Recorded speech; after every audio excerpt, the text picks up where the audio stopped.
I'm sorry, guys. The dog, so I had to come back. Normally, I don't like the divide shows, but Tom's got few questions. You have I had to go back to them. So dama ko starté waat fu ñu am tam su fekkee ne yaa ngi foofu mun nga send request then I will bring you in. Do you? Du yow mama? Du yow yaay njëkk a ñëw. Ma ne ko yaay njëkk a ñëw. Sorry the guys comme ni ma ko doon waxee rek dafa dog so we had to come back but kuy ñëw rek seetaan show bi su nekkee si mu ngi si kaw you can go back and watch from where it started mais le ma tam man laa seen request pour bring la in.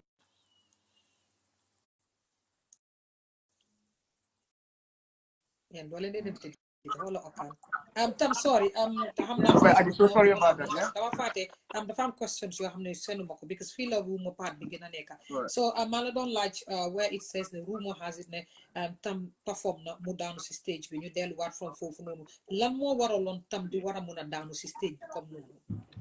Loolu laa mënut a understand still because ñu bari dañ dee wax ne ab dee high, he get high too much. I get high. I love getting high. I'm high up there. I'm higher than the skies, you know what I mean? But like, okay, Lulu was so different. Lulu was different because, okay, you got fake it. It never happened once. It never happened twice. It happened for the third time, you know what I mean? And that was just not so normal. You know what I mean? So, you go more, you like they come saying I juju things and stuff like that. But like man, at first I was not believing it because man, juju must family go hamlulu, you hamun ay seri, hamun lulu, ñun ay Baay Faal lañ ay taalibe Tijaan ay taalibe Cheikhu Tijaan ay taalibe Baay Ñas ñun loolu lañ xam ñun salaatul fatiha ak la ilaha illallah ayatul kursi lañ xam ñu okay so man I never knew about those you know musuma xam loolu noonu wallahi taala yeah but like okay man gëm naa guys mun ngaa wàccee caméra bi tuuti. yeah I was just trying yeah tam wax nañ ne tam soo gisee sax carrière bi een bokk na si lu tax carrière bi een dañ fiir ne comme rumor has it ne comme music industry bi nit yi dañ foog ne is normal but ñu bari wax nañ ne dee are dark sides yoo xam ne kenn du ko dee waxtaanee am na ay liggéeyante am na ay yóbbuwante si jalang am na ay yooyu noonu yëpp tam wax nañ ne yow ay perfect exemple lu tax nga génn si industry bi ne tam dañ ko liggéey dañ ko xeex because soo leen seetloo gis nañ ne tam mu doon daanu di daanu sax soo yow dëgg-dëgg da nga foog ne loolu moo tax ndax loolu laal na la. non su doon gaay mun nañ o su lu gaay doon def su doon dëgg lu gaay di def gaay mun nañ ni kon gaay pare nañoo yàlla ba gaay mun nañ and then like I don't believe ne gaay seen chance mun nañ seen pay gaay dem na gaay gën a dellu seen pay ak seen maire yi gaay gën leen a jox ay bagage because they cannot do nothing to me man I'm not touchable. waaye yow tam do you believe ne seen industrie bi xóot na xóot boo xam ne ay liggéeyante mu fa ak ay yóbbu wante si jàllam. soo xoolee nit xoolal suma kanam rek soo ma xoolee sax xam ne ñemeñu ma cocok waaye ñii ku leen xool xam ne lii ñemeñ nañ lu ko raw and then they doing more than that so come on aji ma gëm ko ñaaka koo gëm aji to be honest this thing is happening xam naa ne gaayam ko def man xam naa wóor na ma tam loolu am na solo torop tey tam rumor has it tamit because rumor part bi yow si soo bi day separate rumor si moo tax ma foog ne dama ko seen dekk te senuma ko because normal daf day nekk si the same question tam rumor has it ne Tam50 dafa date ak Yaasali Njaay. yeah we dated for 6 good years man. Yeah. So people don't manage them don't date or after she manage way before my management. This was in grade 10. I think it was grade 10, 11, 12 after 1, 2, 3 years after. So what happened ba nga xam ne yow takuloo sister si dating. Tawa ma rek. I want to know. No. Okay. It was supposed to be done. It was a nice relationship. It was a relationship. You saw the aggressive philosophy relationship, every problem. No. Hell no. Probably I was just a bad boy. Yeah, that was all. This is a bad boy back then. I was young and having fun. Okay. So Legi, you know, with the intoxicated part, the drinking, the drugs, and all of that with Tam. So Tam, because Yanko started, man, there's a question with it. Rumor again has it, Tam recently Muge gain weight because he stopped being intoxicated. And rumor has it tamit again, come yefi marabubi, ne Tam so what say Kariambi mu fade away, he contributed a lot because at some point he was getting intoxicated so much that he was collapsing on stage. He was not himself. He was always high. He was in trouble. He was all because he young intoxicated. You were out of the world. You were out of your senses. You were doing so many things. You're having more than Sakari. And rumor has it again, being intoxicated and having to be on alcohol, any kind of drug. I don't know what you were taking, but it's all the substances that you were taking really damage you as a good and promising artist. A lot of Gambians were looking up to you. That's a question I appreciate anybody who asks me about this question so much because you're trying good.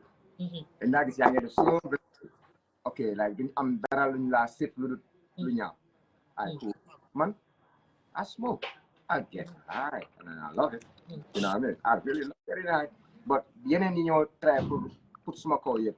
I'm not gonna accept that. So you don't drink, you don't take any other substances? Nah, sis. I just smoke weed. I don't drink. I smoke my weed. I don't pop pills. I don't smoke kush. I'm just me. I smoke my green, and that's me. Yeah. Tam, Lolo, I'm not solo Tam. Just my dad just commented. Sheffijan Samba. Yes, my uncle. Yeah. He's a big fan of my shows. My uncle, yeah, definitely.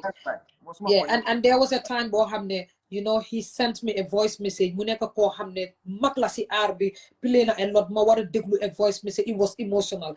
Time bo sma bu gonna buy so duma don't buy the gold because hamuma ko mu send ma message. Wax mané lo mu di def man ko seta mu nekk mag bo hamne mashallah man amal mako.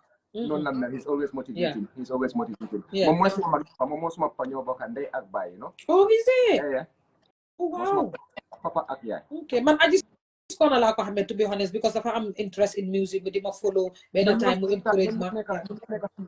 They are the legends of music in the Gambia. Yeah, he did say invite now, because I'm on our show at mom. Yeah. You know the Ifambondi band, you know Ifambondi, and then them other bands in Momo Musangom and everything. Tolini, the Red Villa. Congrats. So going back to the question, Tam, this thing say Arby, it's not only you. This thing say Arby, they're very young Gambian artists, because maybe these are limoneka fan about hamne can do de lal si Arby, but I think it's very important that we talk about it, because te yo yaneka the first time artist bo hamne sa dama ampur watane ko because mungi this a question say Tam te this thing artist yo hamne bala ñu egg on stage dañoo stone bed of do xam sa fo nekk ñu gis artiste yoo xam ne balaa ñu egg on stage dañoo mandi ba di tamal tam ñu gis fi artiste yoo xam ne dañoo jër per dañoo lok per te music bi industry bi maybe dafa nekk loo xam ne I still don't get why we don't sit down and talk about it, because I met some Gambian artists yoo xam ne Tam I was disappointed, I was let down, and I said to myself, hell no. Why is the media not picking this up? Soon artists young you get racing bopa, they're getting intoxicated every time. I'm not your hamne dafa dem ba nga xamne fum neka munatu ñoo wax sax lo xamne dafa am fayda, but these are artists yo xamne Tam mais ci media ñu leena gis ñu ngay yuuxu ñu ngay ne. But again, this is where man soma laaje I'm asking myself, yan mi nga xamne yana wara mëna nekkal role model, yan mi nga xamne yan yana wara wona xalé yi bàyyi leen, yan mi nga xamne yana drug squad bi wara indi sa boole leen together comme li ñoo def samedi bi ngeen def songs to stop everybody that is getting involved in this thing. Yan yana wara mëna nekk baati bàyyi leen baaxut yan seen boppa daf ko def ba nga xamne Tam last year mun am Gambian artist boo xam ne suma waay la dama dee waxtaan ak moom, waaye man dama nekk di koo xam ne buguma hear say he said she say dama text artist bi ne ko dang dee tux mu ne ma déedéet dang dee naan mu ne ma déedéet dang dee lifi mu ne ma déedéet ma laaj ko why mu ne ma because dama feel ne role model la te artist suma waay very close person mu ne ma duma dugga si yooyu noonu. Tey Tam suma xarit mu ngi seetaan mu ngi bindaat ne I'm glad you came with that. Suma xarit bi call na ma mooy suma seet ne tey mu call ma benn time mu ne ma aji ma ne naam mu ne ma artist sangam sa waay la mu ne ma aji kii nu moo doxee àdduna mu ne ma aji kii famous boo xam ne àdduna bi yëpp xam nañ ko mu ngi ni mu ngi ko bi da safi mi mu ne ma ne kii sa xarit la da nga close ak moom mu ne ma dimbale ma mu ne ma démba dama dem si sooyi kii mu ne ma kii balaa muy egg mu ne ma jaan kii dafa mandi dafa drogué dafa xaay ba nga xam ne mu ne ma a well respected artist dañ am pour téye ko pour mu egg ak wàcca so stop is it na yen artist yi loolu is a good influence because you're sitting here and who is a role model you're bragging about being high and if you ask me I would say that is not man laa wadi comme ko setan man that is not what I expected as a talk show host as an activist as ko xamne daf deewa dañ waxtaan I know so dama bëgg yow nga nekk a perfect example to this Tam when this person called me wax mako this is last year manako duma duga si private life jambo I don't know what you guys are fighting I don't know seen demons but dama feel ne what are you guys scared of on that stage ba nga xamne bala ngeen a dem Tam doo leen dee nekk seen boppa why how aji nga ñoo ko wax ñi nga xam ne dañoo laal bagage yi laal ko ba réer suñu éggee si ko stage bi they won't even know what they doing you know what I mean dañ see dema dem xam nga chicken head am na boppi ganaar am na ñu am chicken head lu ndaw li ñoo laale seen boppay nekk am na ñoo xam ne ni ñeme ñuñ crowd and I understand that am na ñoo xam ne ñeme ñuñ crowd mënuñ koo fee so they just me okay cool for me high or not I'm on the stage I do the regular thing I'm gonna do you know what I mean yeah am na ñoo xam ne dañ ko minal seen boppa comme like habit la comme bala maa egg si ko stage bi bàyyi ma nii ak no yeah I understand all those because bu ma start suma music as I was in that kind of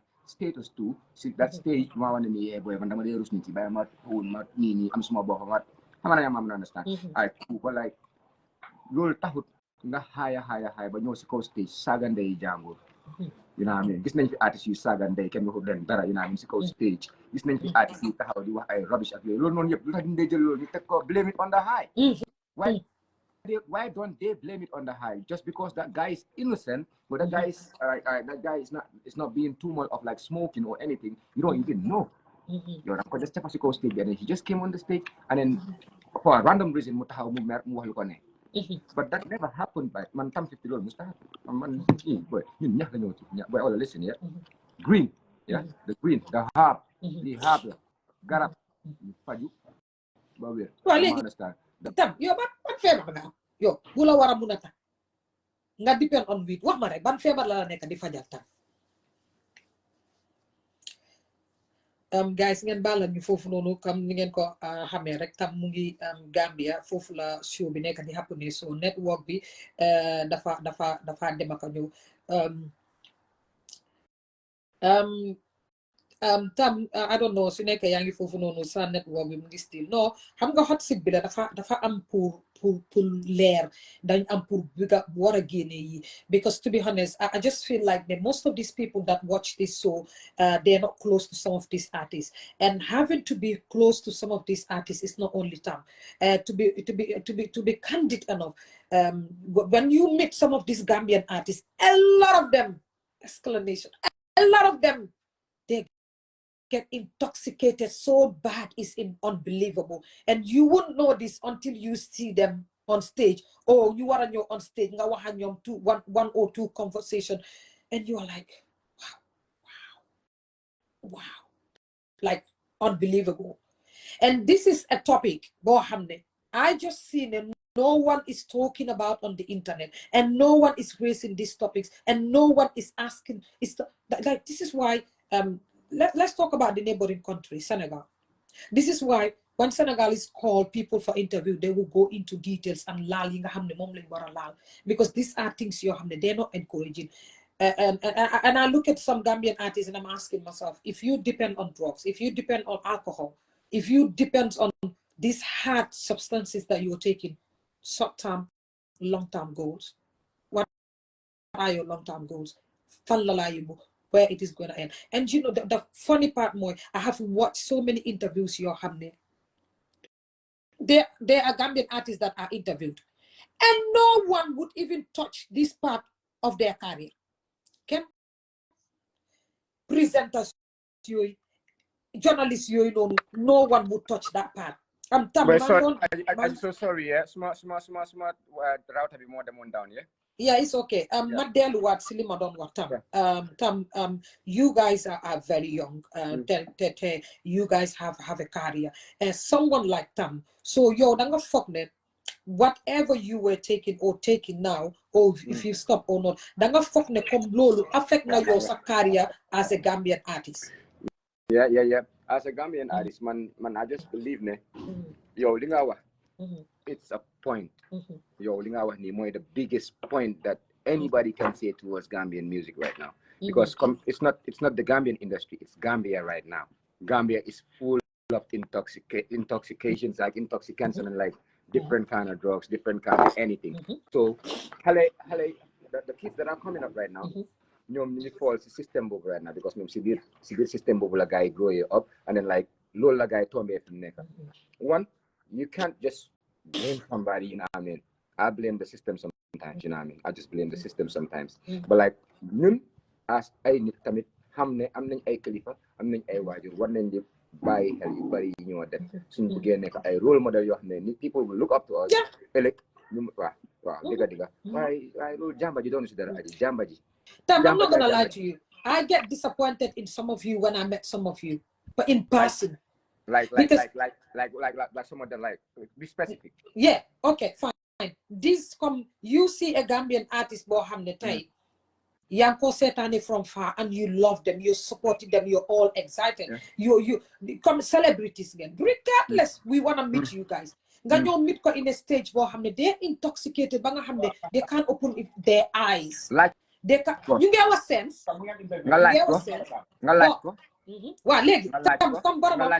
Yo, what's your reason? Because okay, like to be high and to be intoxicated is two different things. Now this is why I said what legi, hanga yo legi, man, how much that chance because you can't just go to someone randomly knowing that they're high, that didn't like some kind of question because they're intoxicated. So, no, you find out, you reach out. You reach out.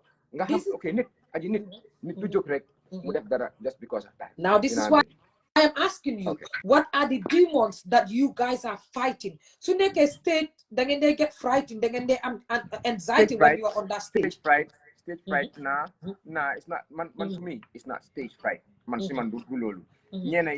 okay, addiction, I'm not one. Addiction, I'm not. Hobby, I'm not. Enjoyment, I'm not. I don't understand. So you're not Muslim, man, I just love doing it. I love it, Aji. I love you being honest. Aji, all right. Aji, come on. My mom loves me smoking weed, man. What are you saying? Your mom? Yeah, you're not to say that she come. She never stopped me from doing that. Get out of here. Come on. No, I'm staying right here. Stop that. My weed. You've got a gangster mom, you know. Aji, you're not to say that she come Merbini boy. Yeah?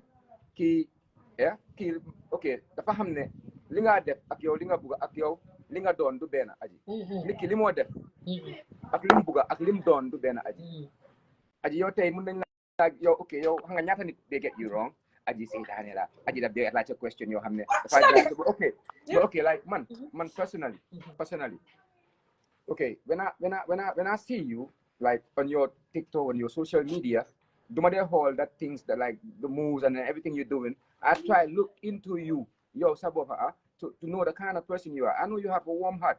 You're not the type of person who take. How many am I gonna understand?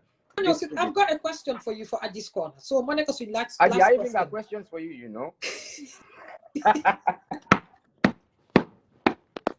Stop tripping. Cool. Let's get it. So I want to know, like, what's your reason of having to smoke a lot of weed that you get high? Is it that you're fighting your demons? Because this is where, again, I would narrow it down to most of the time in society, we go through mental health issues. We go through stress. We go through so many things you're having. You're as an individual, you can't cope. Because we all have different coping mechanisms. And you to talk us through because there is nobody who have time for anything because so what has yapat nga luta loko handle gorda fawara munani. So like I believe in Gambians, even the artists, yeah, come here side, I'm gonna talk, come show you that artist is interview. I'm asking, how is that guy sleeping when everyone is writing everything? Then they halat koku nonu domi adama ndax li naka la ko nek di affecté. So yo, what would be the reason Luther Tam depends on having to be high all the time? Because you knock yourself out. High on weed. Man, the more high on weed, man, of my level weed, like what do you? I cool, no worries. Okay, you can say whatever you want because you can say, okay, I cool. No worries. Me, I get high to kick ass. You know what I mean? To kick it bad, to be on the stage and kick it bad and then be me. It makes me be me myself. That's my day comfort. I stay calm, stay put. And then this is my hobby. It's one of the things I love doing the most. This is what I do. This is one of my daily activities, my day-to-day activities. I love doing it. So come on. It's part of me. Yeah. So Tam, you basically, yeah. Do you think that having to depend on being high affected your career? Because rumor has it Tam dafa dem ba nga xamne he depends on being high ba nga xamne lolu dafa affect your career a lot. Like, you know what's an affected career? Do you know what an affected career is? A career being it's being paused or being stopped, and it ain't nobody like ben yon jagarat or muna nice or for you to get back. That's a messed up career, you know what I mean? That's an affected career, you know what I mean? My career is still like it's on point. My career is on point. Lake Taylor Wallo gonna eye. I'm gonna Taylor Wallo gonna eye. Yeah, because Lee dafa gënoon pour man like this setback being talk. Okay, see like come yow ni nga amé questions yooyu noonu yëpp ni la indilee questions yi. This is how like noonu laa ko dee déggee. waaw ni laa ko dee déggee. moo tax is good ñu ko dee indi yéen seen boppa ngeen nekk fi waxal ko seen boppa nit ñi xam. lii daf ma over ne aji. lii daf ma over laa fajte because okay like many people dañoo wax rek xamuñ and then like waaye aji boy nga xamal ñeneen sa jaru ko. You don't even need to let them know. I just need to show you. See for yourself, man. I just do it like Nike. Just do it. It's like Nike. Oh, that's a perfect one. Tam, this is where again rumor says many Gambian artists would gather with their friends or gather together, drink or smoke all night, and they get to sleep the whole day. Banga hamne during they am time for anything during the day because they're intoxicated all night and they spend the whole day sleeping. Because I'm responsibilities. They don't have nothing to take care of. If you got a mom, if you got an auntie that you gotta wake up 7 o'clock in the morning, take her to work. Yeah, mom, nga neka di job. But two, nga watch, nga just own motor yo, nga do, nga yam to photo solo just for your fam. Come on, Aji. Yeah, how much time, boy? Come on, responsibility is not even giving me that time, man. Most like, let's say you, is it ne? Come, amulen confidence be to say ne. I can do it without having to take weed. I can do it without having to take alcohol. I can do it without having to take pen. I can do it without having to take this. Is it a solemn on the foot? Dole muna neka on stage. Dole muna way look correct. Dole muna binda look correct. How is it benefiting you guys? Actually, even if I don't do it, smoke at the foot here. Lade gonna energy. Gonna my focus, like a proper focus man, my bills more properly in the man lila bugan you def and then I do it in that way. Actually, I'm just saying actually. But the other part of me doing it is something I love doing. So got the foot here, Aji, it's a health, nang ko gina secure sa health, yang gina secure sa mental health, yang gina secure sa energy. You know what I mean? Come on. So not doing it, it's the better one. But doing it, it has an impact on me and then a very valuable impact. Yeah. And Tam, I'm not gonna lie to you, yeah. I looked at one Gambian artist, and I came back and I called the same friend Safi. I said, I've met the Gambian artist you spoke to me about, and I said to Safi, this Gambian artist, he needs to go rehab because that's how bad it is. Wow, yeah, seriously, I called because you know what, man, mom, they ligay on the people that are addicts. They're dealing with mental health. They fight their demons. And so we look at people we know now is out of hands. And again, this is where Musuma Satan an interview Bo Hamne is regarding gum music. And someone boldly sit down and said, "Swing artist in Yahoo when it comes to drugs." A Gambian artist, bunyo interview. Muneka di wasanga hamne ki mugi intoxicated. Because ñëpp sax da nga xool kanam aji xamali problème bi ñun la gaay ñun ñi nga xam ne nii xamee nañ ñu ko ñun la gaay dee use suñu basi ko aji ñoom ñëpp a dee stone fii xoolal gis nga man suma pon bi la ñii dañoo tux ñii bay aji xangaan la bëgguma no Tam it's not let's call it spade because ma wax naa la suma plateforme bi aji ñu nekk lañ dee laal aji ñu nekk lañ dee laal aji voilà Tam moo tax man industrie bi léegi dam soog a am yu bon Tam may ma Tam man su fekkee ne damaa génn si di wax te lii dégg du ma ko wax naa bàyyi di wax parce que xam nga li xew man wax mooy suma liggéey waaw man wax mooy suma liggéey tey Tam I see promising Gambian artists yoo xam ne xam nga yow you're talking about smoke I'm not telling you smoking I'm telling you ne they're taking a lot of alcohol and you know that xoolal dangaa taxaw seen kanam ngay smell there's this strong alcohol comme am na fii strong alcohol yoo xam ne police ñoo ko dee jël ma ne ka ñu jógee Poland xoolal alcohol yooyu noonu nga dee smell and Tam you get to ask yourself why ñun suñ aar bi fan la moo dem suñ xale yi lan la war Tam xoola aar bi léegi ñu fa nekk yëpp xale lañ nañ waxtaan nañ wax cool okay right now if somebody just came in and then was like okay for example Youssou Ndour ñu ne Youssou Ndour daf dee naan I'm just supposing ñu ne for example for example daf dee tuuf cigarette ak yooyu noonu yëpp I don't know about yeneen ak yooyu noonu but dégg naa lii comme hearsay ndax kenn ñemeñ naa taxaw ne Youssou Ndour because he's Youssou Ndour ain't nobody gonna come and start and say Youssou Ndour dafa nii def su ko doon def ba di watatu sax xoolal ain't nobody gonna say because of rich na pigam he's at the top he's in his levels but like okay so gisee Tam mu ngi toog nii Tam nga def yow ñemeñ nga di ko ñemeñ ñëw waxtaan nga fa ma di ko ñemeñ ñëw laaj because of okay probably yang comme we pick and choose who we label mooy this industry I'm talking about mooy seen Gambian industry bi aji suñ Gambian industry bi aji this is what's going on lii moo fa nekk ay daw aji ñëpp aji booy ñëpp de aji xam nga lu ma gën a def loolu léegi booy yi nga xam ne duñ ko daan laal sax moo tax léegi suñ industrie bi mu bari artistes yu ñoradi ay mag yu ñoradi ay magi artistes yu tooy xam nga nekk xale defuloo yéene yi nga dem ba mag soo nga gis yéene yi di ko def da nga ñoradi lii moo ñoradi loo suñu artistes yu bari ñëpp a tooy ñoom ñëpp a kaaje mag yu bari ñu ngi kaaje because def na domaine de suñ nga nekkee xale defuñ ko nga xaar ba mag ñëw di ragal ay stage di ragal ay crowd ay yooyu nga yaa danga ko def but Tam I get it de ku nekk doomi aadama bu nekk mën ngaa am stage anxiety because man dama dee am anxiety I do even have social anxiety te duma dee so when you have it, what do you do dinaa la wax loon di bii nii I went on an appointment because dama gëj a génna ma génna bi ma demee suma appointment bi ma la wax dama egga si city bi rek boss bi wàccee ma suma xol bi commencé di palpitate so bi commencé di palpitate it was like my heart is gonna jump out of my chest because I'm having social anxiety but this is where bi ma eegee fi ma eega kooku noonu fi ma eega si appointment bi read na ne dama dee am social anxiety mu ne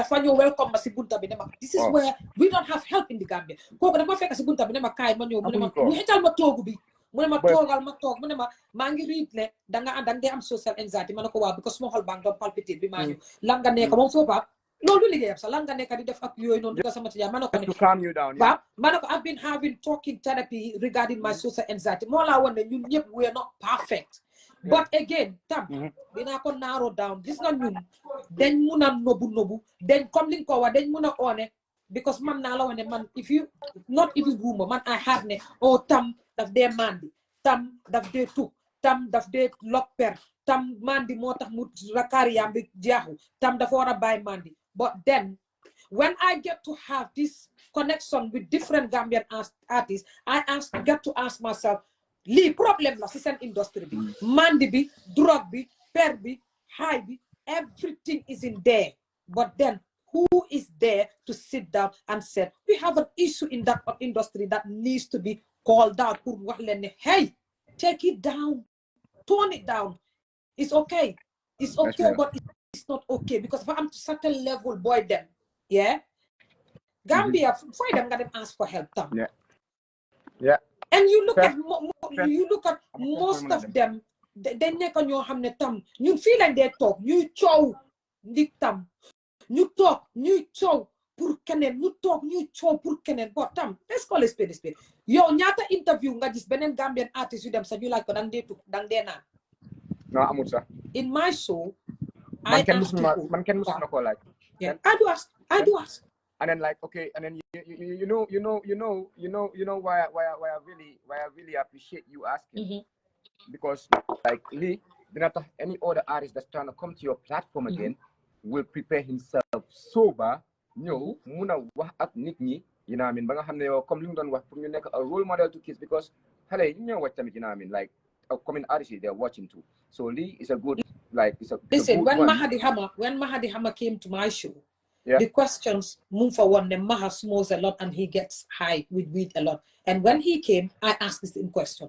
This is the hot seat is called a hot seat for a reason. Because man, I get to ask you you lot uncomfortable questions. It's the rumor. Wow. That's why they came up with that. You know what? I'm not gonna lie. One of my admins called me early this year. I think it was in December again. Benen artist mu ne ma artist sangam sa waay la mu ne ma dama ko xool si interview ma xam ne mu ngi high mu ngi nekk mu ne ma call ko nga waxal ko ma ne ko it's not my place. I'm a talk show host.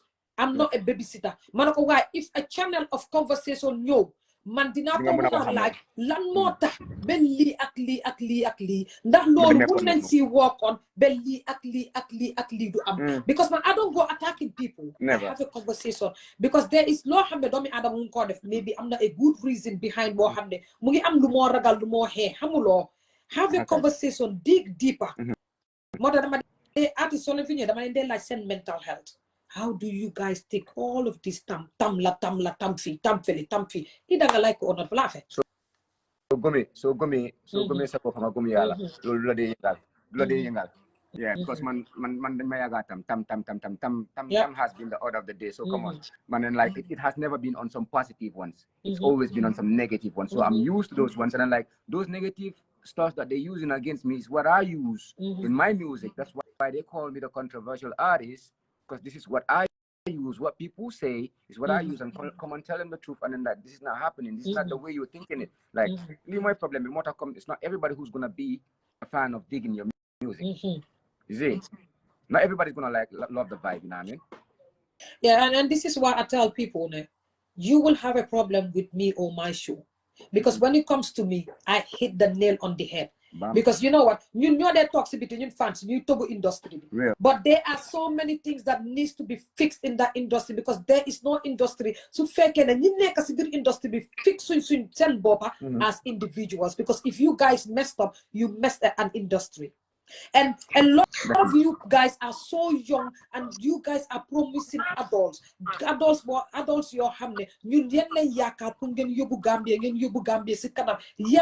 like you guys have responsibilities in society. Dengan wara muna wax ñun ñu bayyi, dengan wara muna génn ngeen address ñu ne diw sa because yeen role model ngeen. Tay am na ko xamne ñapa ñata nit ñoo de oy seen bop Tam50 o utu 50.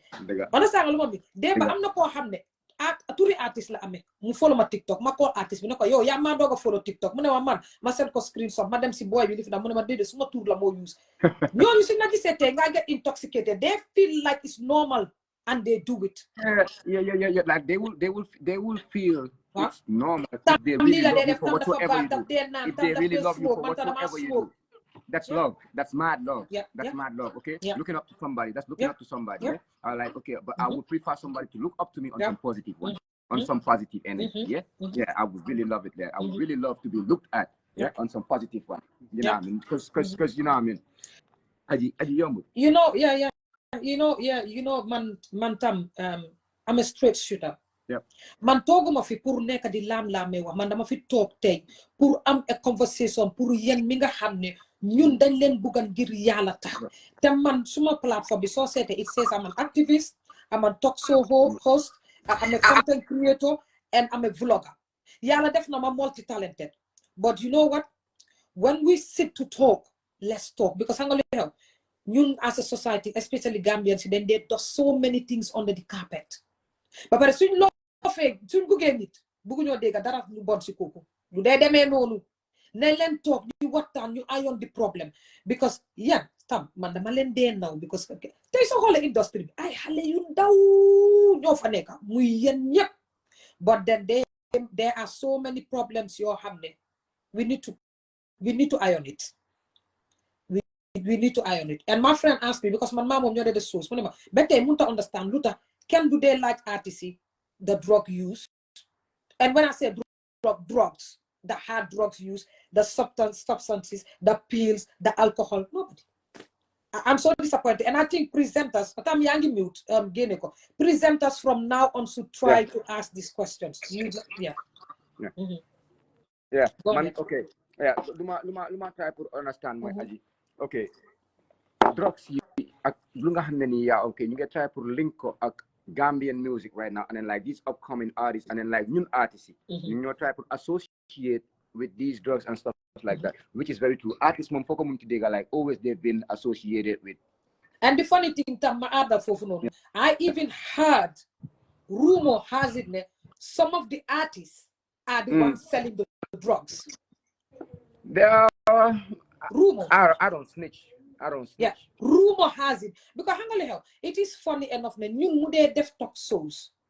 People, let me tell you, people will call you and tell you, "Do sanga, lila de def, wala lila def, oh, like to call you, wala nga talk, hey, tab, man mi de, hola, dama de wax nitine, man yena say moto duma de gena tontu, so ne aji di duma gena tontu, duma gena wa, parce que lima xam mo bari tel si lima talk mo bari ma talk nopi, di topato suma soxla, mo dal man de man dara sonalut ma, because no. So hame tam do tontu do wa. There's a place and time for everything. Man to work jote. So necessary is when I talk. Because these are conversations you have. Man waruma ko yakam because what Tom did you. Because hangaleo man wax na le man dama am doole ci art bi. Moy la man damay wax, damay binda. Te man xola man fuma ko tié rek mu tam xola moy bi lu dé bari dama dé ci bari. Yep, ma say. But my yap de, I'm not saying no talk. Yeah, definitely.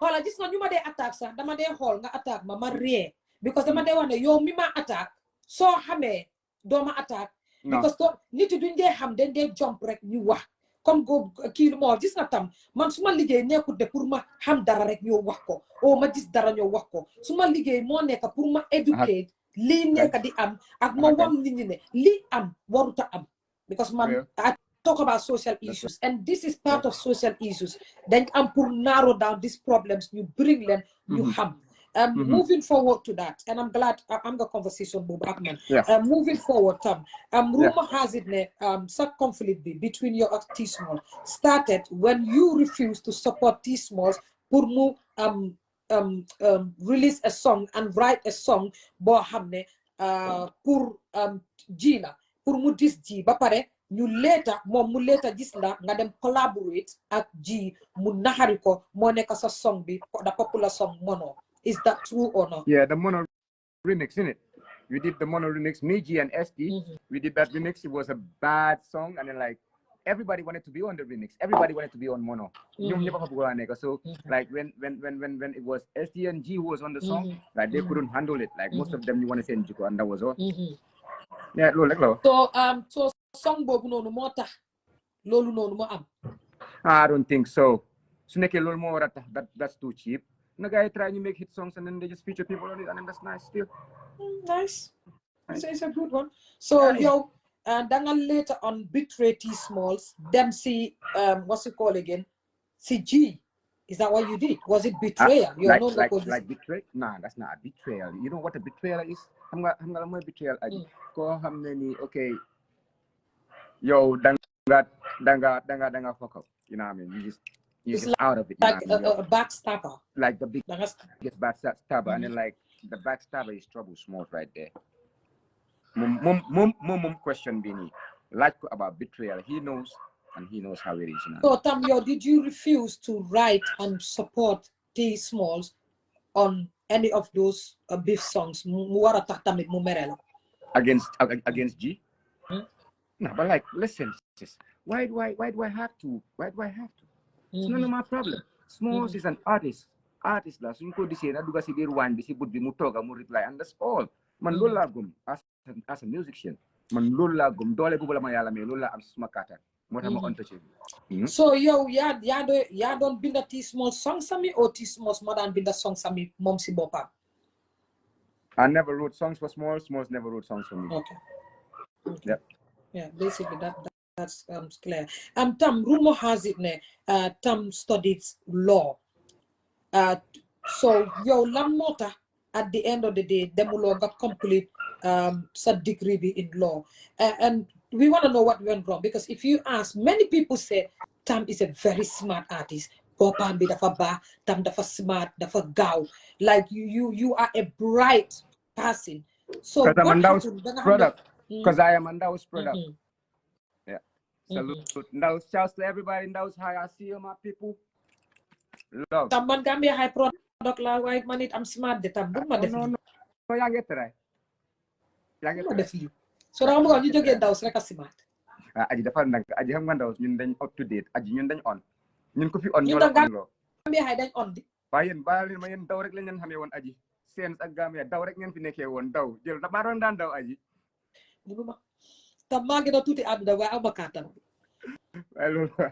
Waaye you see aji li tey dafa nekk like this is one of my best interviews I ever had. Oh, bless. Yeah, this is one of my best. Yeah. Okay, and then the reason why I've been given the chance to talk about many things like I've been wanting to talk about, and then like actually the questions that you're posing, they are solid hard facts. Hard facts. You know what I mean? It's all true. It's all right. And then let's just get it. Let's get it. So Tam, lan moo tax fondawuloo sa education when it comes to law ba nga xam ne dem nga war a dem ba am sa yeah. The law. I was with some shouts to my auntie Ami Bensuda. Most study for law, and then like I did good out there. It was nice, but some family they wanted me to do different things. Some auntie at home wanted me to do journalism, and then the other family members they wanted me to study law. Whilst I wanted my music, you know what I mean. So I was having this hard moments and times to like pick on the one that I had to do. At the end of the day, I just had to have my certificates on both of them and then just continue my music. So right now, do you have any future plans, Mohammed? You want to go back to education, go further, anything that has to do maybe law, or if you don't want to do law, but something else? Because everyone says Tam is a bright person. Stratford College. I just did my development studies at Stratford College. My certificate. I just completed that. Yeah. Oh, is it? I'm still going. I'm studying sociology. I'm studying all of these. Come on. I'm doing development studies. I'm doing sociology. I'm doing a whole lot of things though. Okay, Tam, go. We're still on the rumor part. Tam, one hour like two people had to gather to give you this question because one hour be the phone time. Can do that. Yeah. Moral, hulo bisu sa fesa, chow bisu sa fesa. I just go na moko binda. Man sa suma si question na ba de tit man he. Why at this one? When I talk man, Tam yo hala one dollar. Man sa question to nobody. Hala liya put down li. Are these all my questions? When I was lie wala to lie. Man sa na tit. Hala. You have a time to be done. What are it? Man. Yeah.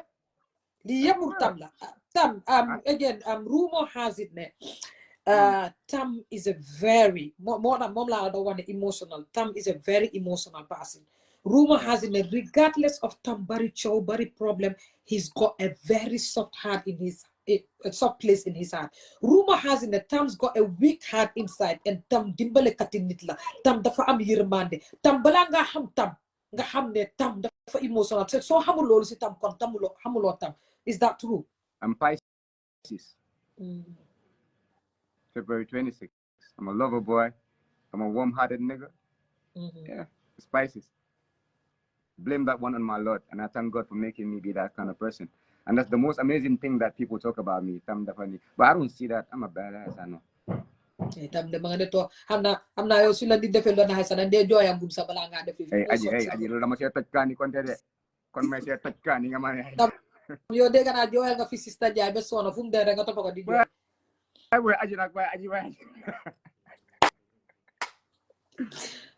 Wow, hanga yun nun, hanga nabi hale. Hanga love nabi hale, ay nabi Indian yun nun. Kom yung Indian love go de play tayo si TikTok yung malagi sa Indian love nga neke niya sa waj.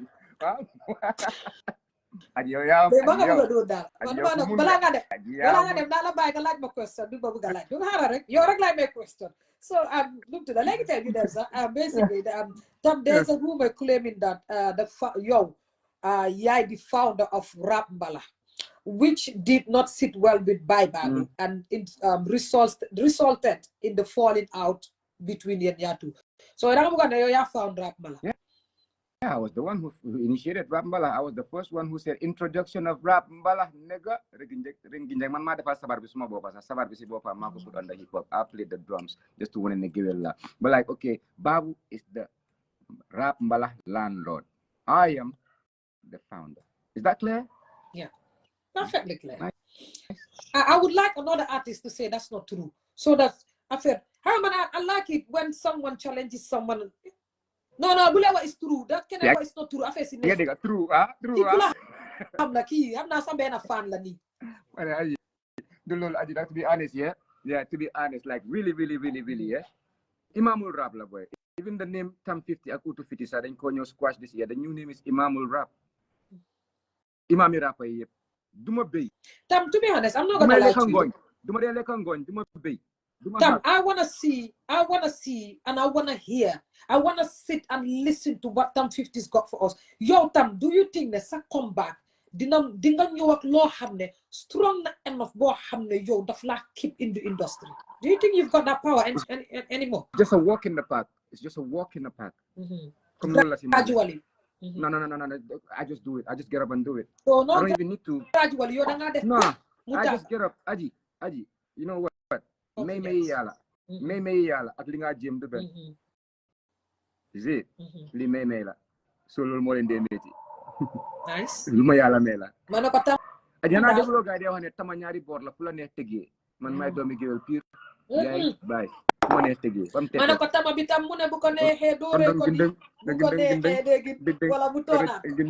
Tam xanaa ni nga ko def rek bu ñëwee nii su ko aji dama ko téye di ko lonka di ko wundal yoo xam ne ay faal bi.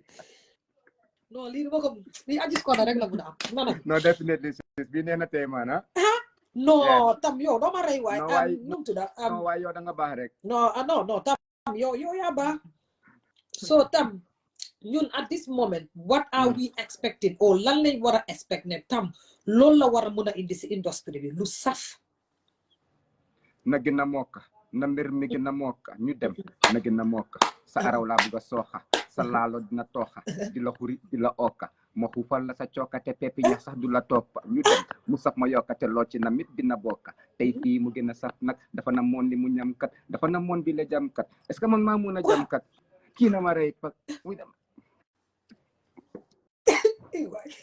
na gën a mokk ma ne dëbb ko ba mu mokk aji na gën a mokk na mbir mi gën a mokk ma ne na gën a mokk ma ne wal ko ba mu mokk ñu dem na gën a mokk dëbbal ba mu mokk aji dëbba ko na gën a mokk para ko demee ba grind ko man nga grindal ma lii waay okay, like more of these commercial songs are coming, but like the emotions, these are all gonna be singles, yeah. Na gën a mokk is a single, but emotions contains whole lot of emotions.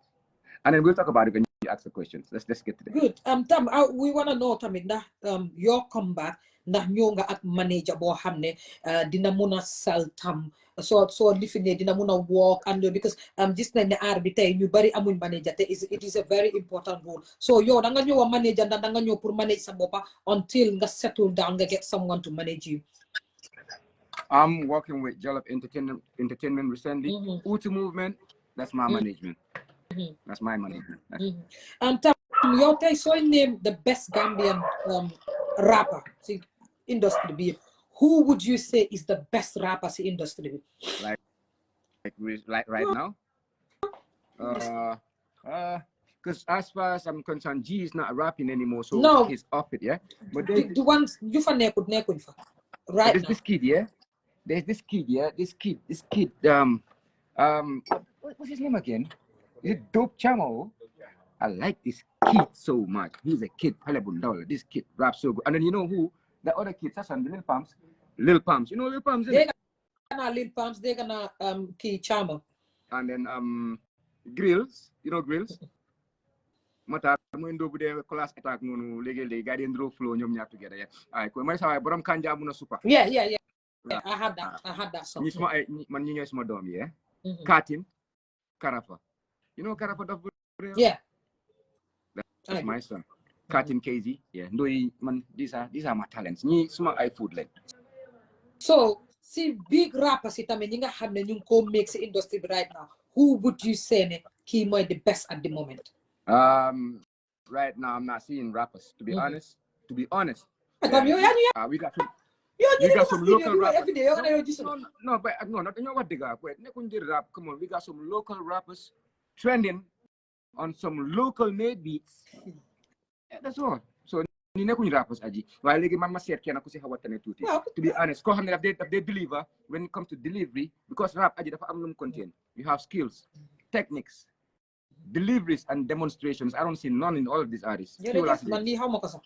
Skills, techniques, deliveries, and demonstrations. Skills yi mooy lan xam nga lan mooy skills yi comme ci fa nga messi ci ball num dee flip falabe loolu mooy skillful, loolu mooy skills. So rapper and they have to be skillful too, comme dëgga fii génn fii fule nii loolu mooy skills nga raba nii ak yooyu noonu xam nga then nga génnee foofu techniques yi, the techniques in rap, the delivery, and then the demonstrations mooy am na ma understand. I don't gisuma ko si kenn fii laa ko dee gis. Okay, shouts to my brother STZ. You're a badass nigga. Doing it real. ST right now. Swagger. I don't call him ST. I call him Swagger. Like ST one right now. Monica the best. No. He rapping. Mungi rap. He rapping. Mungi deliver. Locally.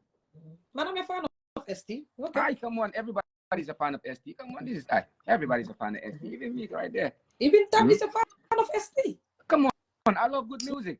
And he's Me doing too. good music. Yeah. Yeah, but like not compared to my music.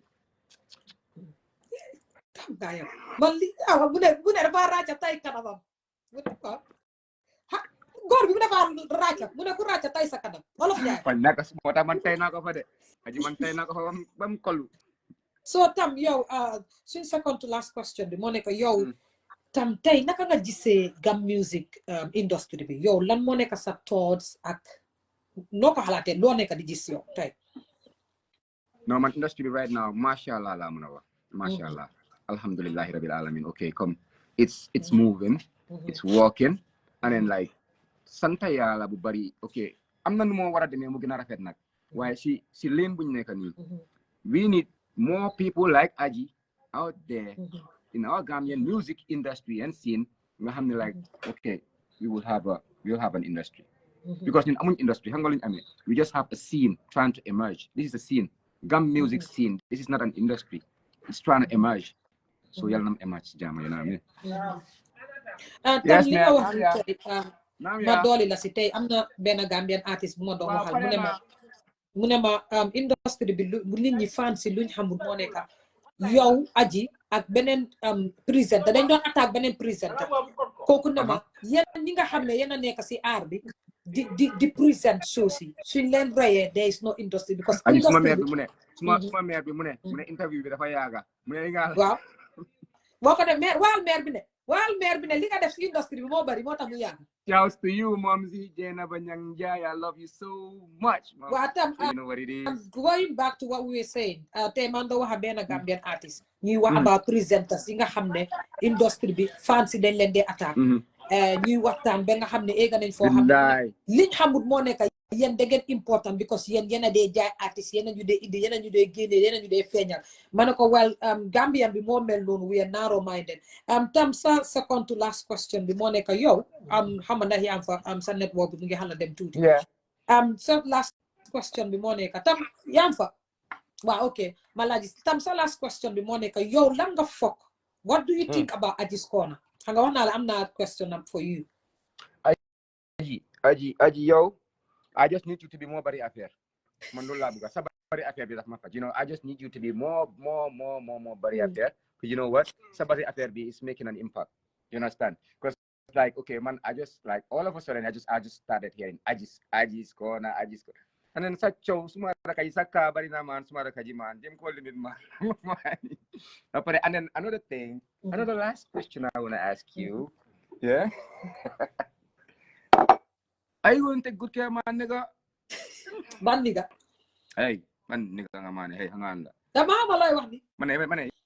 Sen Indian, sen jiko Indian, dafa doy fim nekk. Ay, ñu melni himamalen ak sa waji darmen dara. Ñu leen dal ni. So Tam, la ma nekk sa question. Wax ma dégg question. You love him, right? I do. Salute. He's the best. You have the best. Am nga yep. And why why are you the second artist that told me this? You know what? I'm not gonna lie. I'm gonna sit here and tell you this. This morning, I got a message from a Gambian artist, and I am boldly gonna call his name. Muneka. Really? Wow, Sedina Omar. Sedina Omar. Yeah. I've done way.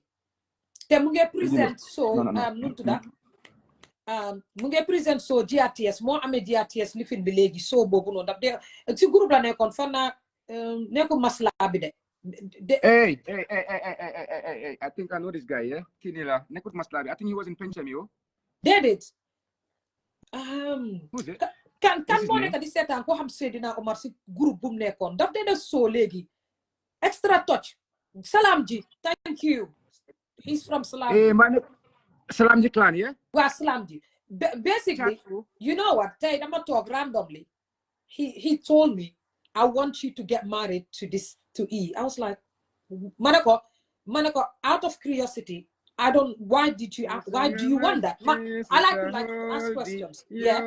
Baby. Bima ko laajee loolu tam xam nga lu mo because mu ne ma xamuma la yow waaye si industry bi laa nekk mu ne ma yàlla dafa def nga tasee koo xam ne is one of the humblest people in the industry, one of the coolest mu ne ma aji mu ne ma I can't wait pour ñu ne da ngeen a sëy aji boobu may taxaw aji boobu bu leen isi ay géwél maa amee ndinday aji maa laa weyal fi nga xam ne i ñaasi suma bro la aji i si i ñaasi droki la moo tax ma xam ko ya droki la but like man dama daan demal suma bopp personally si i ñaasi because I just love this nigga when he sings you know dama daan duga ba kiram toog waaye family bu baax man ñu cool man very good people man but it's been a while nag déggante wuñ so tey ba ma muntee am sax ma ca fa bàyyi faal bi kool ma sax bay na boy sa waaji mu ne nga jéem a jamu ne ma xoolal ma indi yan yi nii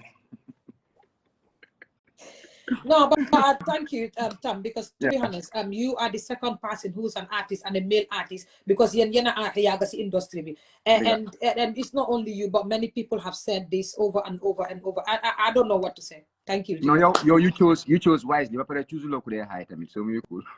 Yeah, he does not drink. He does not smoke. He does not. Mom this and mom niti yala la mom. Hold on, the funny thing, boy. Mane bay racha tesa kana mi dafa doy nak. No. And the funny thing, boy, munuma understand what yen artist you go yet. Yen ñep ngeen boole def ma jabar yen. Li du wax man xam naa ne yen li ngeen a pile li game bi gis naa ko duma ko def. No, aji yow am nga problème. Yow problème nga aji yow do mëna move fen yow ay jikar nga am te yow jikar yi nga am ni man surtout man rek man suma ndop dafa metti aji bañ naka suma ndey man dama la nop na balé i ñaasi anda yeen yow leen ko ñu dem ay Tam bay dala so tam yo tay lan ka am lo xam ne is an inspirational message to throw out there for everyone, the youth, your fans, industry bi mbolem ko xam ne tay Gambian la and they are in love of this gam music. What do you have to say to them? Okay, but came into what you were asking, like topics you're on what Silono lab when you freestyle, yeah? And then talk to the people, yeah? I'm gonna say it word by word, it's not even gonna be a rap, yeah? Well, listen. Turn on my TV, I saw a lot of crime. Reyante bi mu ngi bari what to zero and anti-crime. Dafa mel ni suñu dëkk bi moom de dafa paan. Teenagers téye ay butéel ñu ne dañ marte foog ñu naan benn xale olo tut bala nga koo téye sacrifice you rape the girl child for sure you gonna pay the price hell yeah dund bi ba léegi mu ngi cher nañu government bi jéem a wax lu leer xoolal man suma xool tooy xoolal maire yi si faro yi du leen ñu rey ak wax sampal leen ñu moo factories tears drop slow si biir club ndoyi ji téye jam overdose by the system being a victim manit tam ñaata nit ñoo tëdd mile 2 because of a foolish case it's a serious time so tighten up your shoelace luwaas di gën a éeg xanaa ñii dañu forsake only the rich people eating cakes. Oh bless tam nag tey balaa ñu dem nag xam nga sa message bi is so clear if people man dama day wax ne bu leen dee dégloo xool déglu ne xel mu sinki tey balaa ñu dem tam dañ bëggoon nag nga rabal ñu tuuti ñu xam ne tam li moo oote mu fa parce que man dama lay laaj lay challenge dama laa challenge boo moo nekk last week dama laa challenge nga woyal ñu rappal ñu fi lu ne aji xam nga man rap rek laay def waaw mais ma tam jëf ju baax dafa jeex gaali ñaaw téefa téer xam fi ngay tànkee te it xamee yow liy guur sa leer the observation of life man it says it all fight hard to be choose we've been all called devil playing tricks with your mind this is real true heaven for all I've realized but is that real too how come you love a brother then you start to act strange loyalty, and for real, this is real strange. You having God's tunes to the devil, you wanna dance, man. I gave away what I got, my second chance, man. My friends from way back, it is them I keep still. No new friends, I don't care about your spinning wheels. Hamoma demo sobul harba tay nga may o. I know I'm God in this, I'm way past door. Xale la waaye xamut nu mu fa demee bul ko nax ay mag yu daw gàccee may góor guy ut ndax nga gis ku dem ba weex boppa mu ne mukk du mag ay jëmi miim xaadam del di jëf-jëfi ni nag ma gestu dunda gi gis ne dina gën a pain that US chick Katrina is on that hurricane fii ku fi dundee mooy yàlla loolu sa xëy la ndóog xamee li tax nga giix ak li tax nga cuuk si biir lëndëm la suma leer gën a mun a feeñ aji cafin gi si ceeb gi est-ce que xam nga li moo xeeñ xoolal all of my life maa ngi dundeek naxar nafsu def suma bopp ndënda di ko rekani sabar suma ay taana tax be man du may julli fajar nit ci defar yëpp waaye xol yi la ñu war a jagar nga mooy yàlla sa tey may wax nga naan ndogal yaa ngee nelaw eewul góor waxtu jot na jógal foog sa bopp xam boppam nga mun a jóg si mbugal and if you choose the other side sa whole life nga nobal thank you waaw maa ngi gis yow da nga dégg olof ku mun lii waaw Banjul ku mun lii aji ku mun lii kenn province nga la ko mel kenn bul ragal loolu bul ragal lii bu ko ragal nañ problème kenn aji bul ragal lii du ma ko ragal okay guys ma waxtaan thank you very much mu am pour ñëw njëkk a ubbi hot seat bi this year and like I said Tam depuis last year laa ko denca Tam waxoon na ne hot seat bi du hot ba Tam ñëw toog si te mooy loolu and Tam I would just say thank you for having to come back ma wax gars yi ne hot seat bi ñëw na dina am artiste yu mel ni Tam nag ñoom ñëw hot seat bi dina am artiste yoo xam ne ñoom chit chat bi la so next week dinañ indiwaat beneen artiste ngeen xaar ko fi next week ñi nga xam ne miss nañ show bi war a ñëw later seetaan ko ma wax leen ne enjoy leen and thank you very much Tam am a good night yow dinañ wax later guys thank you I love you thanks for supporting good night no thank you so much